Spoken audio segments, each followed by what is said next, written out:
अस्सलामुअलैकुम। उम्मीद करता हूँ कि आप सब खैरियत से होंगे।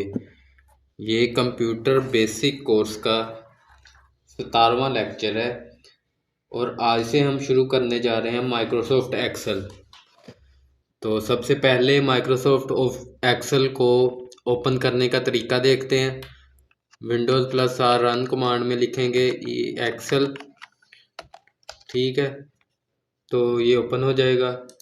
इसके अलावा दूसरा तरीका वही है, इधर विंडो प्रेस करके यहाँ पे लिखेंगे एक्सेल, तो भी एक्सेल ओपन हो जाएगा, ठीक है। अब इसके बाद इधर से इसके भी जैसे हमने वर्ड के पढ़े थे कुछ टेम्पलेट्स से, तो इसके भी यहाँ पे कुछ टेम्पलेट्स हैं।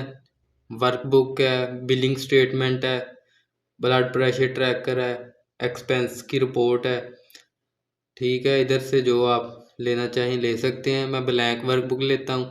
वर्कबुक ये होती है कि जो एक्सेल की एक फ़ाइल होती है उसको वर्कबुक कहा जाता है, और जो एक शीट होती है जिस पे हम काम कर रहे होते हैं उसको वर्कशीट कहा जाता है।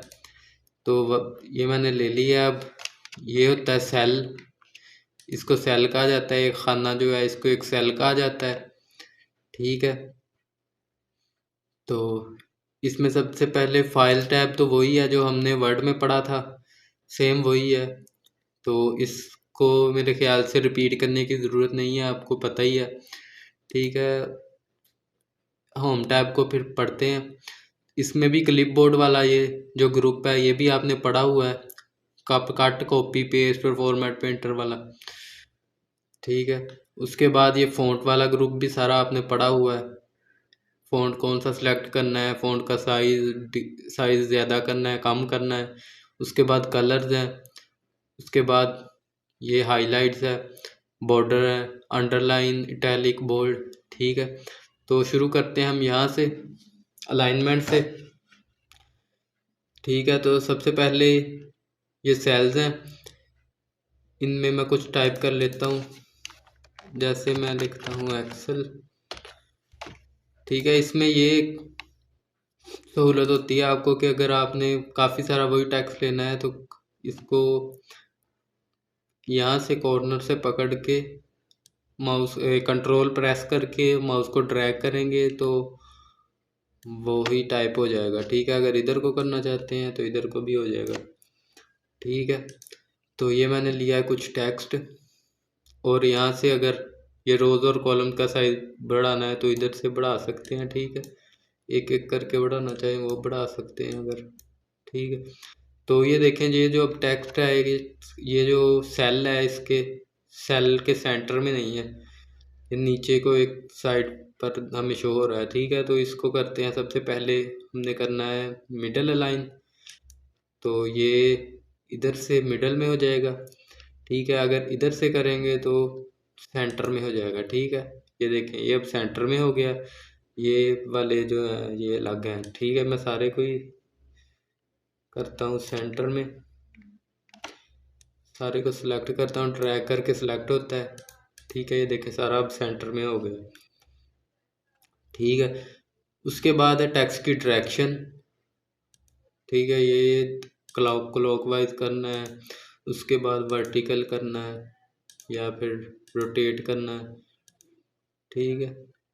इसको आप जैसा चाहें लिख सकते हैं, ठीक है। उसके बाद है ये इंडेंट भी वही है जो हमने पढ़ा था माइक्रोसॉफ्ट वर्ड में, इसको इंक्रीज और डिक्रीज कर सकते हैं, ठीक है। ये वही है इंडेंट, सेम चीज़ है, ठीक है। अब इसको करते हैं रिमूव, और आगे है ये नंबर वाला टैब। तो जैसे मैंने लिखा था आगे एक्सेल कर लिख के उसको ड्रैग किया था, वैसे ही इसमें एक और शॉर्टकट है।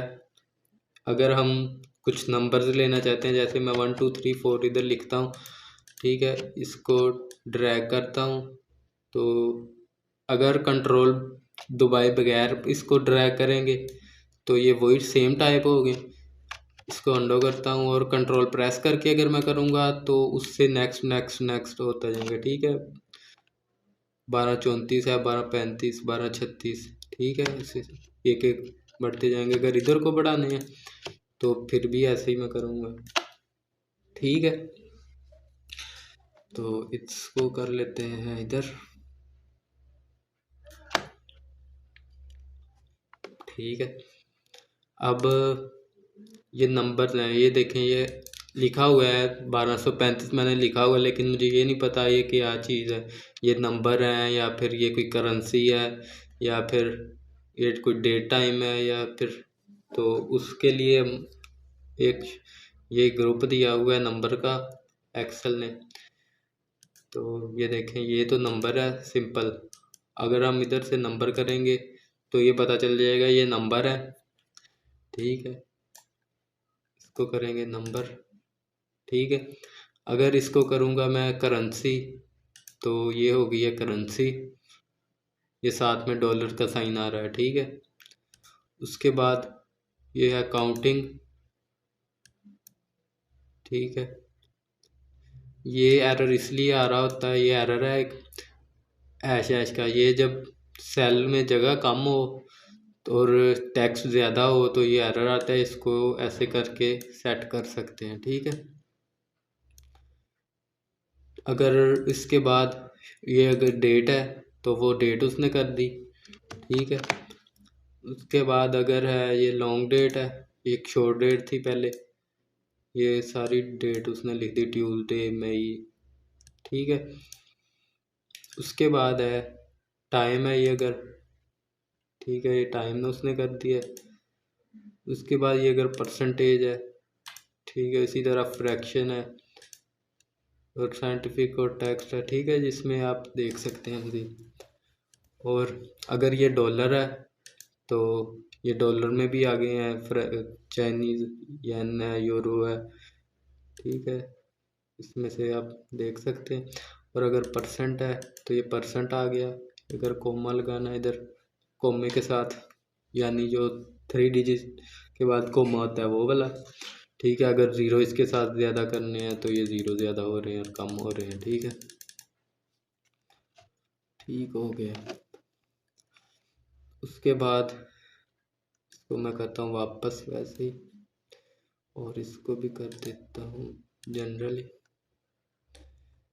ठीक है। अब उसके बाद है कंडीशनल फॉर्मेटिंग, ठीक है। ये समझने वाला है ज़रा, लेकिन है बहुत इजी। तो इसको देखते हैं। सबसे पहले मैं लेता हूँ, ये मैंने एक लाइन सेलेक्ट की है और ये अब देखें उसने रूल्स हैं, मतलब कंडीशन है कि अगर ऐसा होगा तो ये सेल में फॉर्मेटिंग ऐसी हो जाएगी, अगर इतना इससे ज़्यादा होगा नंबर तो सेल में फॉर्मेटिंग ऐसी होगी, ठीक है। ये इधर लगा सकते हैं। अगर ग्रेटर देन मैं करता हूँ, ठीक है। अगर इस सेल में ग्रेटर देन 1241 है ना, इसमें से ज़्यादा हो जाएगा तो इसको मैं करता हूँ yellow fill with dark yellow text, ठीक है। तो ये हो जाएगा। अब इसमें कोई भी नहीं है ना, इसको अब चेंज करते हैं, ठीक है। ये मैंने देखे चेंज किया है तो उसकी जो हमने फॉर्मेटिंग की थी वो हो गई, ठीक है। तो ये चेंज हो गया। और इसी तरह अगर मैं इसको आके चेंज करता हूँ, सॉरी यहाँ से इससे ज़्यादा करना था, ठीक है, वो चेंज हो गया, ठीक है। अब इसके बाद लेस देन है, अगर इससे लेस होगा, इससे कम हो गया जो भी, तो उसको कर देता हूँ मैं रेड टेक्स्ट, ठीक है। ये देखें अब ये रेड टेक्स्ट हो गया जो उससे कम थे, ठीक है। अब इसी तरह अगर बिटवीन है, यानी 1241 से लेके 1242 में जो भी टेक्स्ट हैं उनको लाइट रेड फिल कर दे विद डार्क रेड टेक्स्ट, ठीक है, वो हो गया, ठीक है। अब इसके बाद है इक्वल टू, ये सेम जो है 1242 जो भी होगा उसको कर देगा light red fill with dark red. ये बहुत ज़्यादा हो गया, इसको ख़त्म करते हैं पहले। ये क्लियर रूल में जाके सिलेक्टेड सेल में से। ठीक है, अब मैं करता हूँ टेक्स्ट दैट कंटेन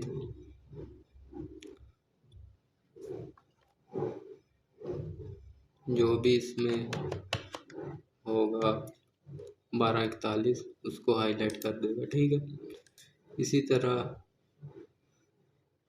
अगर डेट है इसमें कोई तारीख लिखी है तो वो कर देगा, और इसमें ऐसा होगा डुप्लीकेट वैल्यूज में कि दो दो अगर हैं तो जो भी डुप्लीकेट्स होंगे ना उनको कर देगा वो फिल। ठीक है, अब इसको रिमूव करते हैं क्लियर करके, क्लियर रूल। अब टॉप बॉटम रूल, अब इसमें से ये देखें, ये मैंने एक लाइन सेलेक्ट की है और अब मैं कहता हूँ टॉप 10 आइटम है, उसमें से जो टॉप 10 है ना उनको वो हाईलाइट कर दे। ठीक है, ये टॉप 10 है इसमें से, इसकी आपको ऐसे समझ नहीं आएगी, सारे चेंज करने पड़ेंगे। इसको मैं चेंज करता हूँ। ठीक है, ये देखें जब जो टॉप 10 है उसको उसने हाईलाइट कर दिया। ठीक है, इसको करते हैं रिमूव, सॉरी को। ठीक है, इसके बाद ऐसे ही टॉप 10 है, टॉप 10 परसेंटेज होगा जो, इसके बाद बॉटम 10 है, बॉटम 10% होगा। ये एवरेज है, ये एवरेज की भी आपको मैं बाद में अगली वीडियोस में फार्मूले और फंक्शन जब पढ़ेंगे तो ये हम एवरेज वगैरह ये सारा डिस्कस करेंगे। ठीक है, उसके बाद डाटा बार्स है। ठीक है, ये इधर से लगा सकते हैं, और कलर स्केल्स है। ठीक है, उसके बाद आइकॉन्स, अगर आइकॉन्स वगैरह लगाने हैं ठीक है वो भी लगा सकते हैं इधर। ठीक हो गए, उसके बाद है फॉर्मेट एज टेबल। ये भी, ये अगर आपने फॉर्मेटिंग करनी है इसमें सेम यही है। ये देखिए इधर से मैं जाके पहले कोई हाईलाइट कर देता हूँ और उसका कलर चेंज कर देता हूँ। ठीक है, यही काम ये वाला फॉर्मेट एज टेबल करेगा। ठीक है, इसको मैं सेलेक्ट करता हूँ टेक्स्ट को और इधर से लेता हूँ कोई टेबल और रेंज देता हूँ कहाँ से लेके कहाँ तक फॉर्मेटिंग कर। ठीक है, वो उसने वो वाली फॉर्मेटिंग कर दी। ठीक हो गया, अब इसी तरह चेंज करना है तो चेंज कर सकते हैं। ठीक है, इसके बाद ये है, इसको पहले ख़त्म करते हैं, इसको मैं करता हूँ रिमूव और दोबारा से टेक्स्ट लेता हूँ।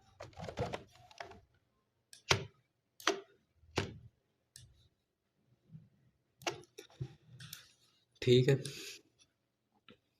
तो इसमें ये होता है कि हमने कुछ, जैसे ये मैं इधर से ये सिलेक्ट करता हूँ और इधर से इसको करता हूँ, इसका फिल जो है ये मैंने फिल चेंज कर दिया।